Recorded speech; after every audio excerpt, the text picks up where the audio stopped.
During World War II, while battles raged across Europe and the Pacific, a silent and deadly race was unfolding behind closed doors. The race to build the atomic bomb. Nazi Germany, led by physicist Werner Heisenberg and other top scientists, was working to develop nuclear weapons, something that could have drastically altered the outcome of the war. But in the frozen mountains of Norway, a daring Allied mission, Operation Gunnerside, dealt a devastating blow to Hitler's nuclear ambitions. This was the mission that stopped the Nazis from developing the atom bomb.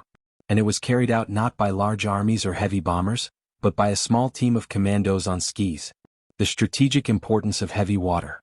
The key to Germany's nuclear program lay in a rare substance called heavy water, deuterium oxide. This form of water, used as a moderator in nuclear reactors, was essential to producing plutonium, one of the materials needed for an atomic bomb.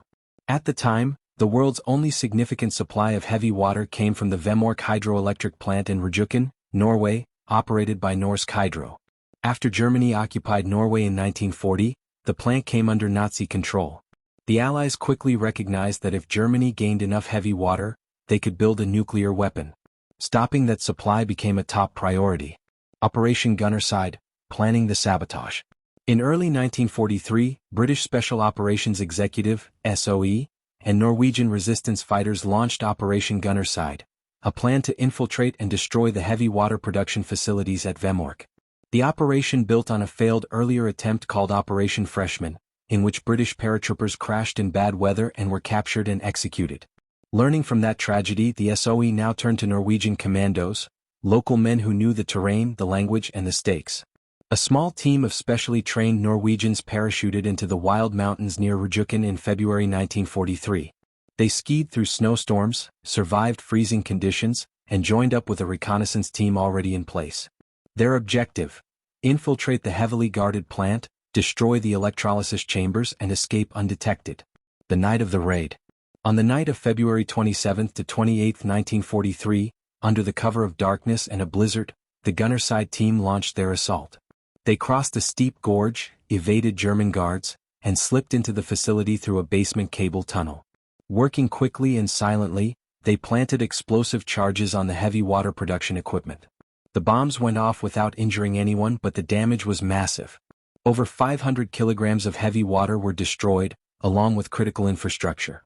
Most remarkably, the team escaped without casualties and skied over 200 miles through hostile territory to reach safety in Sweden. Aftermath and impact. The raid was an overwhelming success. Though the Germans attempted to rebuild the plant and later transport remaining heavy water to Germany, further Allied efforts, including a sabotage of a ferry carrying heavy water barrels in 1944, effectively ended Nazi hopes for a nuclear bomb. Operation Gunnerside has since been hailed as one of the most successful acts of sabotage in military history.